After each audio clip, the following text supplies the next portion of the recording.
Hola, bienvenidos y bienvenidas a Big Mamá. Bueno, pues como ya veníamos anunciando, hemos arrancado ya la tercera temporada y bueno, lo vamos a hacer casi podríamos decir a dobles, porque hoy vamos a hablar de los embarazos de dos y para ellos, o gemelares o de mellizos. Para ello contamos con Virginia Díez Herrera, precisamente de Valladolid, a la que voy a confesar conozco desde hace muchísimos años y es un placer conocerla y tenerla aquí en Big Mamá. Bienvenida, Virginia. Gracias. Bueno, cuéntanos, porque es un dato muy curioso. Te coges el COVID, te pones a vomitar y descubres que... Que no era el COVID, que es que había otro COVID dentro. Bueno, yo ya sabía que estaba embarazada. Eso sí que lo sabía. Lo que pasa que en la semana 9 o 10, más o menos, tuve COVID. No me había hecho una ecografía previa, que en otros embarazos sí que me la había hecho, pero en este no. Y bueno, pues yo di por hecho que todo lo que me pasaba era el COVID, que me ahogaba, que vomitaba sin parar, que no me tenía de pie, que no podía respirar. Hasta que, bueno, llegué a la ecografía de la semana 12 y es que ahí había dos, no era solo uno. Entonces fue un COVID muy peculiar, claro. Sí, Bienvenida sí, aquí a Ver Mamá. Tenemos que gracias. contextualizar, ¿no? Que vienen dos, pero que ya hay dos en casa. Sí, sí. Tengo un peque de 3 años que va a hacer 4 y otro de 2 años y medio. Así que vamos a ser cuatro hijos en 4 años. ¿Dónde está la sorpresa? Sí, Virginia, a mí me gustaría preguntarte, teniendo ya dos y viniendo dos, ¿cómo recibís la noticia en casa? Pues a ver, por una parte, a ver, te alegras. Esto está claro, sobre todo porque yo venía del COVID, que lo había pasado tan mal que yo estaba segura que me iban a decir que ahí había algo raro, que había alguna malformación, que el niño estaba muerto. O sea, yo me había puesto en todos los escenarios posibles. Y ver que estaba todo bien, pues dices, pues qué bien, pero claro, había demasiada vida ahí dentro, ¿sabes?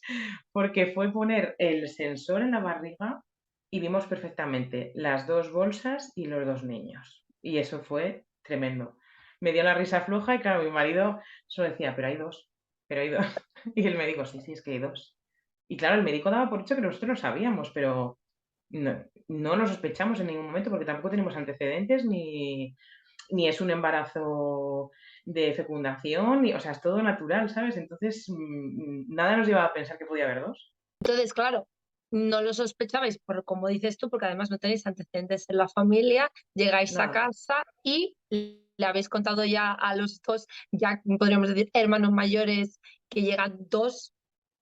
Claro, ellos sí que sabían que iban a tener un hermanito y sí que decían el hermano, pero cuando llegamos y dijimos, no, que son dos. Y, ¿cómo que dos? Son dos bebés. Ah, bueno, pues dos bebés. Y ya está. Tampoco, o sea, yo creo que no saben la dimensión de cuando lleguemos al hospital y haya dos seres vivos ahí en las hamacas sentados, ¿sabes? Bien, ellos están contentos. No, sí que hablan con ellos, les dan besitos en la tripa, les han puesto, o sea, ya tienen nombre, entonces los nombran y saben que son dos. Se han repartido un hermano para cada uno para dormir con ellos y ya está. Pero no, yo creo que evidentemente son tan pequeños que no son conscientes de la que se nos viene a todos encima. Claro, y ustedes después de ese impacto inicial, ¿cómo lo habéis asimilado?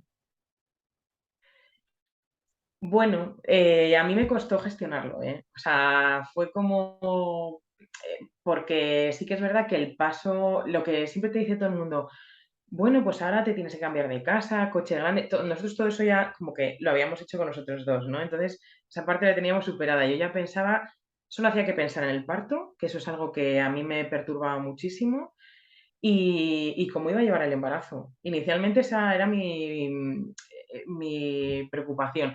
Ahora, como ya veo cómo discurre el embarazo, pues ya es como, a ver qué hacemos cuando lleguen. Y lloren todos a la vez. Pero prefiero no pensarlo. O sea, yo ahora estoy en modo zen y ya está. Vayamos por paso, paso por paso. Y ahora que ya estás a los 6 meses de embarazo, cuéntanos un poquito más, ¿cómo está transcurriendo este embarazo de mellizos? Pues a ver, por una parte, yo me siento otra vez madre primeriza. embarazo totalmente primerizo, porque todo es como súper bruto, o sea, todos los síntomas que tienes de un embarazo normal los tienes como multiplicados, no por dos. O sea, yo en mi caso las náuseas han sido espantosas. He estado vomitando hasta la semana 21, como quien dice. El famoso Caribán que te dan como medicación para las náuseas y todo esto, pues hace un efecto limitado, vaya, o sea, que no, tampoco es un milagroso. Y estás muy cansada. Entonces, yo para mí está siendo físicamente muy duro, ¿eh? Pero bueno, también teniendo otros dos fuera, otros dos niños fuera, pues nunca sabes en qué medida es por el esfuerzo de tener a otros dos o por una gestación múltiple, vaya. Entonces, bueno, por ahora sí que es verdad que no tenía ninguna complicación, ni diabetes ni preeclampsia, todas las ecografías salen perfectos, son como dos niños normales de tamaño, todo muy bien, pero físicamente es una gestación muy dura, muy dura. Mm. Y Y a nivel, a nivel de logística ya has dicho que no tienes que cambiar de casa ni de coche, ¿no? Pero sí que No, supongo que si afortuna teníais, si teníais guardadas las cosas de los pequeños, ahora tenéis que claro, duplicarlas. claro, como ellos además se llevan tan poquito tiempo, ellos dos se llevan 15 meses. Entonces nosotros, por ejemplo, parece una bobada, pero nosotros nos compramos un carro gemelar en su momento porque somos muy de trotar, de andar y demás. Entonces, evidentemente, un niño nació cuando el otro estaba aprendiendo a caminar y nosotros necesitábamos un carrito, pues doble, básicamente. Entonces, eso ya lo teníamos cubierto. También somos familia perruna, entonces somos de viajar con perro. Entonces, en el momento que ya tuvimos dos hijos y tenemos dos perros, pues ya necesitábamos un coche más grande. O sea, es que nosotros ya lo tenemos como a gran escala hecho desde hace tiempo. Y la casa, bueno, pues buscamos casa grande, ya vivíamos aquí el año pasado, entonces, bueno, esa logística la tenemos cubierta. Que sí, luego, pues supongo que tendremos que comprar alguna cosa más, las sillas de coche, todas estas cosas que hay que comprar, alguna ropita y demás. Pero bueno, el gasto grande, que es la casa y el coche, eso ya está solventado, afortunadamente. y el tema cuna, ¿cómo lo vas viendo? Cuna, colecho, una cada pecho, ¿cómo lo vas pensando? Mira, yo el colecho es que me aterra. O sea, me refiero, entiendo gente que lo hace por supervivencia, pero yo cuando duermo soy un saco de patatas y me da mucho miedo aplastar a los niños. Y sí que es verdad que hemos tenido cunas de colecho y demás, pero bueno, será un poco como vayamos viendo. Nosotros tenemos una cuna, nos van a dejar amigos otra y bueno, pues así nos iremos apañando. Y luego lo de la lactancia, eso es un misterio, ¿qué va a salir de ahí? Porque mi intención sí que es dar pecho, pero claro, a ver cómo son. O sea, si quieren, no quieren, si me apaño bien, cómo me apaño con los otros dos fuera, porque no es lo mismo una lactancia doble sin tener que atender al resto que con otros dos fuera. Entonces, bueno, yo no me he marcado un objetivo y he dicho esto como vaya viniendo y supervivencia. Así que así estamos. Hombre, ya has hecho bien porque muchas veces tampoco se sabe. Uno tiene Claro, la idea que tú tienes en la cabeza, normalmente yo te diría que no se corresponde con lo que va a suceder en la realidad. claro, sí, Entonces, sí. Sí, nosotros, por ejemplo, con el mayor, yo hice lactancia mixta desde el principio. Y yo era prolactancia total, no sé qué, pero es que, oye, que era imposible aquello. Y sí que estuve tiempo, estuve 9 meses de lactancia. Y con el pequeño hice lactancia prácticamente en exclusiva y estuvimos 13 meses. O sea, que es que y son hermanos los dos, las circunstancias eran iguales. ¿Y por qué uno 9 y el otro 13, uno mixta y el otro casi en exclusiva? Pues eso ya cada niño lo irá marcando y como nos sintamos nosotros cómodos también. y a nivel médico, ¿has encontrado diferencias en el seguimiento del embarazo, de un embarazo de un hijo único, digamos, a un embarazo múltiple? Claro, sí, es distinto porque ya desde el primer momento te catalogan como embarazo de riesgo. Entonces, bueno, por lo menos a mí aquí en Castilla y León la política sanitaria debe ser así. ¿Eso que supone? Pues que tengas consultas todos los meses, te hacen seguimiento de ecografía, siempre y cuando no te salga ninguna patología. O sea, me refiero, si eso lleva parejo porque tuvieras preeclampsia o algo así, yo creo que incluso te ponen más seguimiento de ecografías. Luego también tienes más visitas al ginecólogo y llevas en paralelo lo que sería el seguimiento de un embarazo normal con el seguimiento de un embarazo de alto riesgo. La conclusión es que estás todo el día yendo a la matrona o al ginecólogo normal o el de alto riesgo o ecografías, estás muy vigilada, que por una parte está muy bien, pero yo entiendo que asusta un poco también a veces y a veces es agobiante, claro. Porque al final es todo el día de tu casa al médico y del médico a tu casa. Y nos hablabas al principio de que una de las cosas que más te aterran, yo creo que aterra siempre es pensar en el parto, pues, sea de Sí. uno, de dos, de tres, da igual. Es uno de los grandes momentos. Al principio es que vaya todo el embarazo bien Mm. y después es, "Ay, Dios mío, que el parto se va acercando, vamos a ver cómo va esto". ¿Qué es lo que te han dicho? ¿Va a variar? ¿Se prevé algo distinto y diferente por el hecho de que vienen dos? En principio, yo por ahora todo lo que me van diciendo, como yo he tenido 2 partos previos, han sido partos vaginales, no han sido cesáreas ni nada, a pesar de que han sido niños muy grandes, todo normal, como un parto normal, siempre y cuando estén encefálicas, es decir, hacia abajo, y ellos estén bien, y tú también, o uno al menos esté boca abajo, el parto se puede producir de manera vaginal normal. Otra cosa es que estuvieran en distinta posición, que yo los he tenido como en litera, uno encima del otro. Entonces ahí ya vas a una cesárea seguro.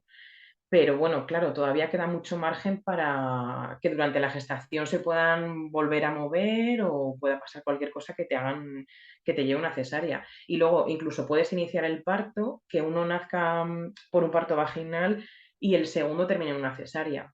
Entonces, bueno, a ciencia cierta ningún profesional te dice nada, pero bueno, te explican las opciones que hay, vaya, dentro del parto. ¿Estás acudiendo, yo que sé, a algún tipo de cursillo previo, algo para relajar, para preparar? Voy a empezar ahora la preparación al parto, que ya, bueno, pues con el tercer embarazo dime tú a mí qué te van a contar, pero bueno, sobre todo a mí sí que me interesa preguntar pues alguna duda respecto a un parto gemelar, una lactancia gemelar y demás. Y yo en todos los embarazos lo que he hecho ha sido preparación de tema de suelo pélvico y pues de fisio y demás para, porque sí que es verdad que el tema de la cadera y el coxis y tal, a mí se me toca un poco en los embarazos. Entonces, en este embarazo empezó muy pronto con los dolores y sí que estoy yendo al fisio. Es otro de los síntomas que tiene un embarazo gemelar, que con los otros embarazos empieza mucho más tarde con este tipo de dolores y con este pues llevo yendo al fisio a lo mejor desde la semana 14, ¿sabes? Que esos son los 3 meses y algo. Has dicho, Virginia, que estabas un poco en modo zen. Ya que estás en modo zen, ¿no? ¿Qué, digamos, pautas o recomendaciones les dirías a las familias, ¿no? Que de pronto le dicen que van a tener gemelos y se echan las manos a la cabeza. Pues hija, es que, a ver, yo ya vengo de tener otros 2 niños, entonces ya hay muchas cosas como que estás un poco de vuelta, pero yo entiendo que los que son primerizos y es un gemelar, tiene que asustar, ¿eh? Pero sobre todo que dejen fluir y que no sean cabeza cuadrada y que no planifiquen, que, bueno, tengan claro ciertas cosas, no sé, que quieres tener un parto respetado o lo que quieras, ¿no? Pero en este sentido, pero sobre todo que no te hagas una composición, porque es lo que decía Cristina, al final tú te imaginas una cosa y es que luego va a ser otra, y al final la naturaleza es la que es, o sea, el parto te puede venir como te venga, la lactancia te va a venir como el crío demande en cuestión, y es mejor no tener planificado y saber adaptarte a esos cambios que el ser un poco rígido en este sentido.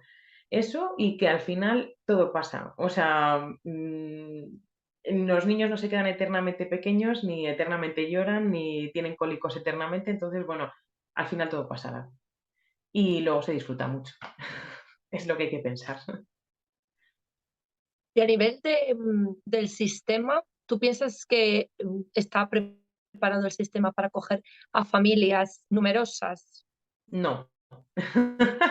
Esto, mira, yo vengo de una familia numerosa porque nosotros somos 3 hermanos y mis padres siempre lo han dicho, vamos, incluso ahora hay más ayudas incluso que hace 30 años, ¿no? Pero no, para nada. O sea, no creo ni que el sistema esté hecho para niños, o sea, teniendo la visión de un niño, y mucho menos para una familia numerosa. O sea, creo que el gran problema es la conciliación. O sea, no se tienen hijos independientemente del tema de, bueno, pues todo el retraso generacional y demás, el tema de los salarios y todas estas cosas, pero yo creo que el gran problema al final es la conciliación, sobre todo eso. Y el sistema no está hecho para tener hijos, claro, y mucho menos una familia numerosa. Es que hay que tener una posición muy, no sé, que se reúnan ciertas características para plantearte tener más de un hijo. De nivel de ayudas, tú sabes si, por ejemplo, el hecho de ser familia numerosa os va a abrir la puerta a una oportunidad, algún tipo de prestación social, algún tipo de, para que podáis, como dices tú, conciliar, porque el gran problema, como dices, es conciliar y también el factor económico, porque claro, dice donde comen uno, comen dos, pero señora, donde comen dos, comen cinco tampoco. A ver, sí que hay algo, o sea, te rebajan, por ejemplo, aquí en Valladolid te rebajan parte del impuesto del IBI, pues tema de matriculación de coches, las tasas universitarias, que eso sí que es verdad que en nuestra época ya existía, lo de la reducción de tasas universitarias, y es una ayuda bastante grande, para si luego los niños deciden estudiar en la universidad, pero tampoco es algo que digas, voy a tener un hijo por esto, ¿sabes? O sea, es que no, que bueno, evidentemente no te planteas tener un hijo como un negocio, pero no es algo que digas, bueno, pues sí, estoy dudando, tengo esto. No, no. O sea, eso es como una ayuda, pero aún así yo sigo diciendo que lo que necesita una familia no es dinero, que también es una ayuda, ¿no? Pero es sobre todo el tiempo. O sea, a mí me beneficiaría mucho más que la baja de maternidad y paternidad fuera más larga, que la lactancia realmente fuera una lactancia doble, porque en España si acumulas la lactancia, aunque tengas dos, se convierte solo en una lactancia. Entonces no tienes dos lactancias, pues cosas de ese estilo. O sea, a lo mejor tuviéramos una bolsa de horas para si te pone el niño malo, los periodos de adaptación de los coles, que son horrorosos cuando pasan de la guardería a infantil, que tienen horarios muy reducidos, ahí a lo mejor si pudieras tener una bolsa de horas en el trabajo para tener más flexibilidad. Este tipo de cosas ayudarían más, yo creo, a las familias que incluso decir, le suelto tantos miles de euros y te apañas como puedas. Pues es que la crianza es muy larga, o sea, no se hace solo el primer año de vida del Exactamente. bebé. ¿Y ahora cómo os estáis apañando en casa? ¿Y cómo pensáis apañaros en casa? Porque claro, has dicho una cosa que es muy cierta y es que en el momento en el que empieza la escuela los horarios se reducen, alguien tiene que ir a buscar a esos niños al colegio, encargarse de esos niños, darle la comida, la merienda, la cena, bañarlos, etcétera, etcétera, etcétera. Pues ahora nos apañemos porque yo sí que es verdad que ahora con el embarazo ya estoy de baja, pero los dos somos funcionarios. Entonces, esto es una clave muy importante. Para mí es o sea, lo más importante, el tema del horario, porque los dos estamos en casa a las 3 y algo y prácticamente el cole cubre nuestra jornada laboral. Entonces, no, en ese sentido no tenemos problema. El día que llegue la reducción de jornada y la adaptación y todo esto, pues bueno, pues a lo mejor alguno tiene que pedir vacaciones o pedir una excedencia de semanas, pues iremos apañándonos un poco así. Sí que es verdad que los abuelos por mi parte están aquí, pero tampoco somos muy de tirar de abuelos, porque, chicas, los abuelos que disfruten, que ya han tenido suficiente, que mis padres han tenido 3 hijos, ya sabes, como para estar tirando de nietos también. Pero sí, es un problema muy gordo. O sea, a mí lo del tema de la conciliación es que me parece el kit vamos, del hecho de tener una familia. Sí, Aquí la desde conciliación es el tema clave que sale en todas las entrevistas, la verdad. Sí, sí, porque es que al final no es conciliar, es renunciar. O sea, ¿cuál es la alternativa? O reducir jornada, que es que eso estás renunciando a parte de tu sueldo, o directamente no trabajar. Y eso al final nos repercute muchísimo más a las mujeres que solemos tener los menores sueldos, porque evidentemente el progenitor que tenga el sueldo más grande es el que se va a quedar trabajando. Entonces, bueno, yo creo que eso es un melón que habría que abrir, pero tampoco creo que nadie lo vaya a abrir de la manera que necesitamos porque somos tan pocas personas receptoras de esa política pública, por así decir, como ahora no se tienen niños, que bueno, pues tampoco, ¿sabes? Si fuera otro tipo de política, a lo mejor sí que se hacía algo, pero vamos, que ni en la administración pública tampoco hay grandes medidas de conciliación. Yo, por ejemplo, lo de la bolsa de horas que os comentaba, yo no lo tengo y yo soy funcionaria. Entonces, bueno, pues nos apañamos. Y no nos podemos quejar, ¿eh? Nosotros no nos quejamos, la verdad. Hablas de una cosa muy importante, que es que no se va a cambiar porque afecta a pocos y a tan pocos, ¿no? Pero es una cosa muy importante porque al final la tasa de natalidad en España es Y va a ser un problema horrorífica. demográfico muy grande en unos años, sí. Sí, sí, sí. Exactamente. Aquí hemos dado cifras en Bemama de la edad media que va a tener la gente en el 2050 y pico, que ahora mismo no me acuerdo, o en la proporción de población que va a tener más de 60 años en el 2050 y pico, que está a la vuelta de la esquina, y buscarlo en las entrevistas, porque ahora mismo no me acuerdo, pero vamos, era algo exageradísimo. Y es que lo que sí que te puedo decir es que la media de hijos que tiene una mujer en España es 1,19 hijos, es uno y media cara. Sí, sí, sí, Por sí, mujer. totalmente. Sí, Y pero es que no. Yo es algo que entiendo perfectamente porque, bueno, hay más problemas añadidos, como el haber retrasado mucho, bueno, haber estudiado demasiado, hacemos una franja de estudios muchísimo más grande que en anteriores generaciones, el mercado laboral es el que es, o sea, es precario a más no poder. Y luego encima, pues el tema este de la conciliación, que cuando ya tienes un trabajo más o menos estable, tienes más años que un bosque, también eso. Y hay veces que es que ni siquiera físicamente se pueden tener hijos. O sea, es que no nos podemos engañar que no es lo mismo tener un hijo con 40 años que tenerlo con 25. Es que no es igual. Es que no es igual. totalmente de acuerdo. Yo creo que verdades muy ciertas las que acabas de decir. Nosotros vamos a ir despidiéndonos en Mamá. Muchísimas gracias por A haber vosotras, estado chicas. con nosotras. Te deseamos lo mejor, no solamente para el parto, sino también para toda la crianza de esos cuatro, porque bueno, la media es 1,19, pero Virginia, tú has batido todos los Hombre, yo voy a récords. subir la media, vamos. Pero cuando, después del parto, si quieres, vamos, cuando ya estés un poquito, tú sabes, puedes venir y contarnos qué Sí, tal te va. sí, ya cuando esté en modo loca, se me acabe el modo zen y esté en modo loca, volvemos a entrevistarnos a ver qué pienso de todo esto. Pues va, que nosotros estaremos encantadas. Pues tú estás en modo zen, pero nosotros estamos en modo loca todo el día. Yo lo del modo zen lo intento practicar, pero todavía no lo he conseguido. Así que mira, también una clasecita de modo zen tampoco me vendría muy mal.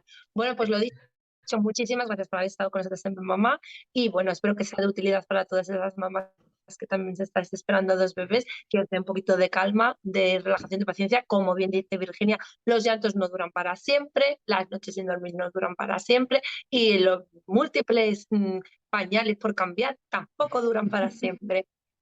Os cuidáis, si queréis os suscribís, pero bueno, como decimos siempre, por encima de todas las cosas del mundo, os cuidáis.